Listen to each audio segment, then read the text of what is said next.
This is my 2000 model Chevrolet GMT 400 4x4 454 regular cab long bed truck. This is a 2000 model truck, and this is hard to believe, but it's its 25th birthday now. So this thing's 25 years old. I can't even believe that is even possible. So what's so special about this truck? Well, it's a 2000, which, if you remember this series truck, they ran from 88 to 2000, and very few were made in 2000 because the 800 series truck in the half-ton came out in 98.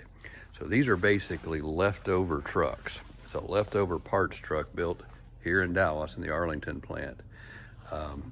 So it's unique in that way. There's nothing really super special about it except the way it's optioned. It is a Vortec 454 2500 4x4 with all the heavy duty stuff. And so that's what it is. And what makes it even, I guess, better is this is not restored. This is all original. And it's got some miles on it. It's got right at close to 50,000 original miles, but it's always been garage like this. Never been a work truck, never been anything but what you see here. And so it just lived a pampered life. It's had a couple wheel changes in its life just for different looks. These are a set of nothing special 17 by 9.5 inch wheels that are made by, I guess, a Vision company now, and I've got Chevrolet center caps in them. So that's what those are. And nothing special. The shocks have been changed on it. It has Bilsteins on it, the Bilstein yellows. So other than that, the suspension stock, everything's original. And the inside is, you see how the paint's just beautiful on this truck.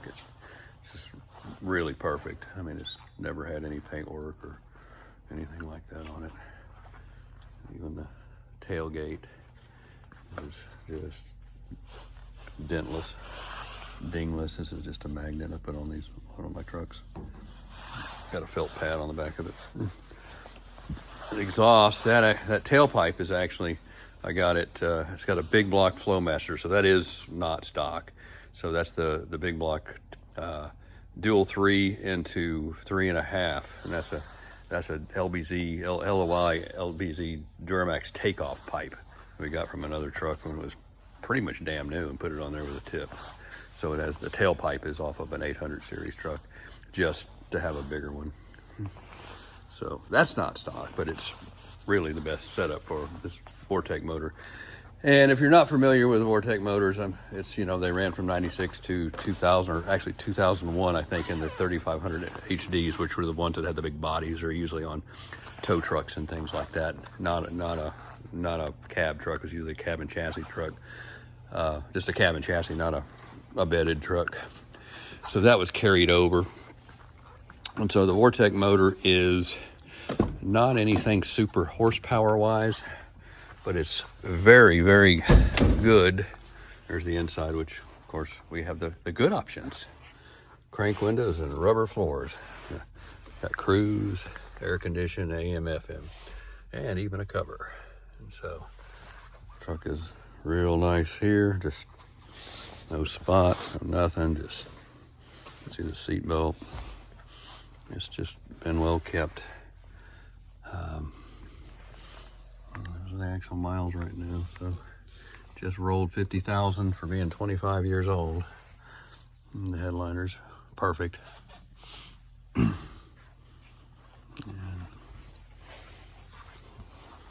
there's your made in Arlington, right here in Dallas. So there's your spin that, 'cause it makes the video kind of stupid, but yeah.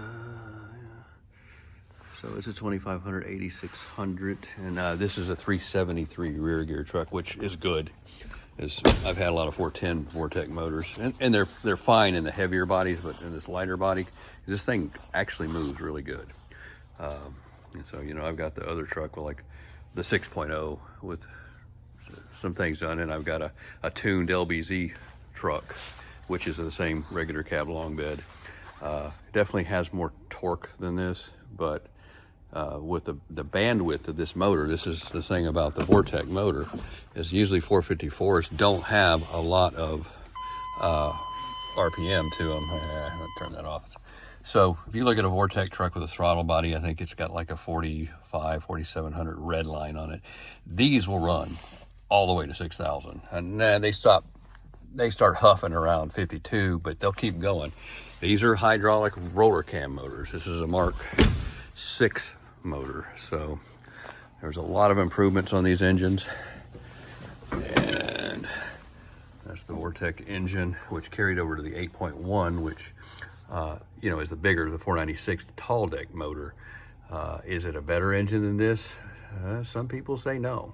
So they kind of say this is the last of the big blocks that were really, really good. And of course, these motors go for 300, 400,000 miles a lot of times when people take care of them, maybe even more. But I'm not disparaging the 8.1 because it's a great engine too. It's just a little bit more complicated than this. This one has a distributor on it, no crank fire. So it's more old school, port injection. Probably the weakest point of these motors is not anything to do with the motor itself, because the motor's not weak. They run Multec injectors, and those they tend to have issues over time. This still has the Multecs in them. They're still fine, but they'll start hard starting on you later, and when they do, then you change them out. And it's actually not that hard to do these, because this whole thing comes out pretty easy. I've done a lot of them. This one's still running original, knock on wood, good for now. Hydro Boost, power steering, power brakes. What else is the basics on these? That's really it. Pretty straightforward. Heavy duty big cooling on these. The oil cooler, these have oil coolers on them. And you can tell the Vortec big block trucks because they have this fan here. Even none of the diesels, nothing else has it on the 400s except for the Vortec 454, and then the big cooler there. And so that kind of makes it more heavy duty. And these are, this is what original old lights look like there. Pretty good. There's your GM, all original stuff here.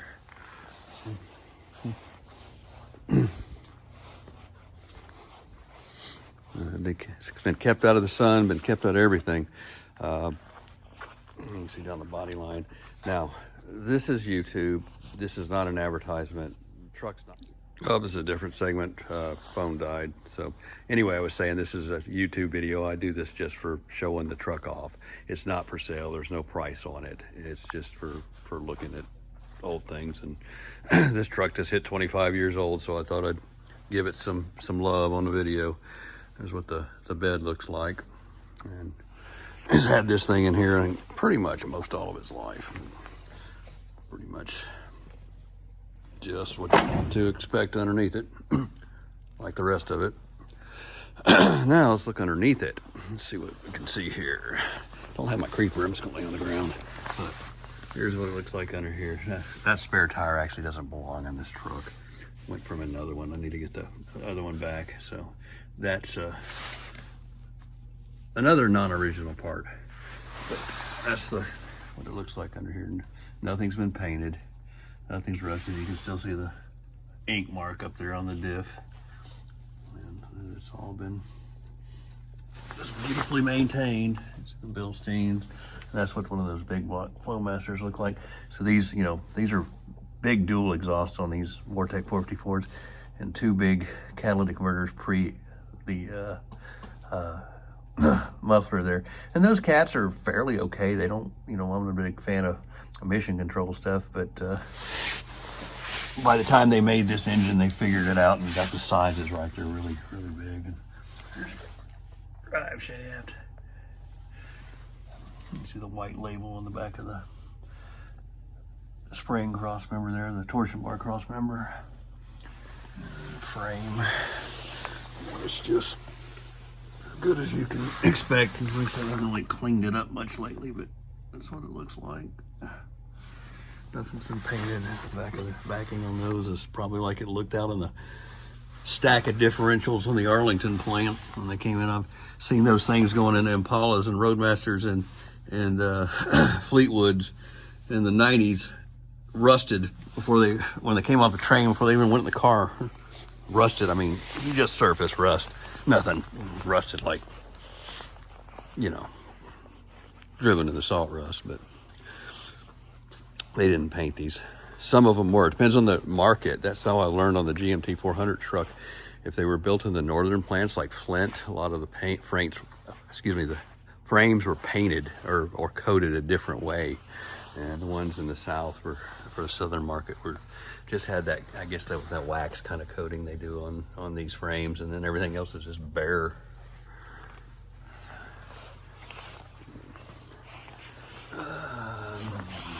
What we got here? That's the side of the frame there. Yeah, I got a little dirt I need to clean off there. Look at that. Shame on me. And of course, there's your 4L80 transmission, which is a great transmission. Oil pan, front diff, and those skid plates. It's got that option, which is the one on the tank, one on the transfer case, and the one under the front diff. Bilstein sticker still on the torsion. I need to wipe that down. That's a little ugly.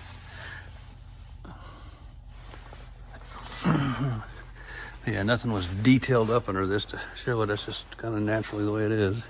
Said it never gets driven in the rain, never gets driven anywhere. And so this is, I can tell you, this is the original coolant bottle in this truck. I've actually got a brand new old stock one so that's, you can tell by the yellowness how these things have aged. And this is hardly aged at all. So I've seen some of these things that are, even back when these trucks were 5 or 6 years old, pop the hood, these things work. These things are almost as orange. They become yellow because of the heat underneath them. So that's all that pretty nice there. May put that other one in one day. I'm just saving it. And you see this is kind of how, usually, if I was going to do this right, I'd take this off and paint it just to hide. But that's Arlington. That's why they did it. So nothing to be ashamed of. Just the way they were done.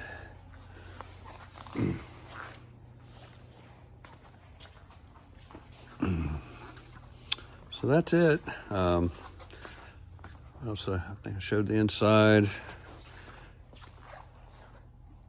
Showed a lot of things. So, I really love the 400 series truck, and a lot of people do. And so this is the last year that you could get a regular pickup. You get a cab and chassis in 2001, but not a pickup like this.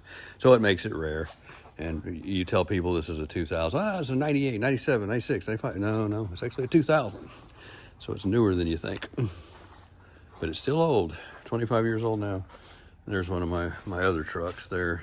The kids' bikes in front of it. But, that's the 6-liter regular cab, short bed, 4x4 truck there. That's a nice truck. And that's rare too, because that's a 2500. And so it's not a 2500 HD, it's a 2500. So on a GMT 800, you rarely see those. So what's the difference of a 2500 HD? Well, I do a video on it.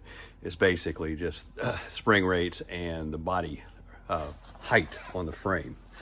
And so in a 2500, it would not be a Duramax truck ever. It would be, I'm even sure it was an 8.1 that you could get, so it'd be a 6.0 truck. Pretty much in all cases, I believe. And that's LQ4, which is a great engine.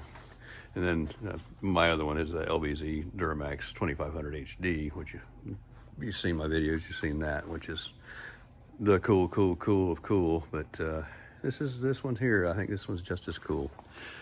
And for 2000, is I think I don't even know if you could get the 6.5 turbo diesel still in 2000 in these, but you could get it in 98, I believe.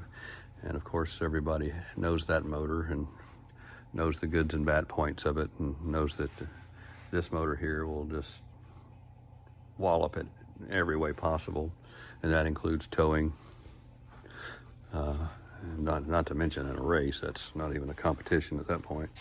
But then you could have the Vortec 350, which is a good engine too.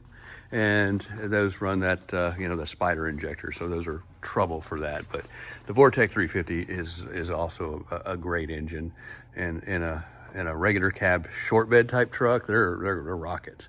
But in one of these 2500s, that's the motor you want. So now the weak point of this thing, well, as everybody knows, this is a 10 mile a gallon truck. Nah, it's not that bad, but not in this. It's probably like 11, 12, it's about what it gets, but the way I drive it, it's usually about 10. So, because it's one of those trucks that's a lot faster than you think it is. So, because it doesn't weigh that much for what it is.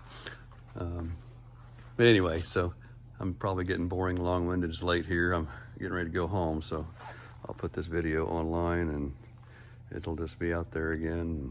That's this truck at 25 years old. Maybe if I make it to 85, then I can do it when it's 50 years old. So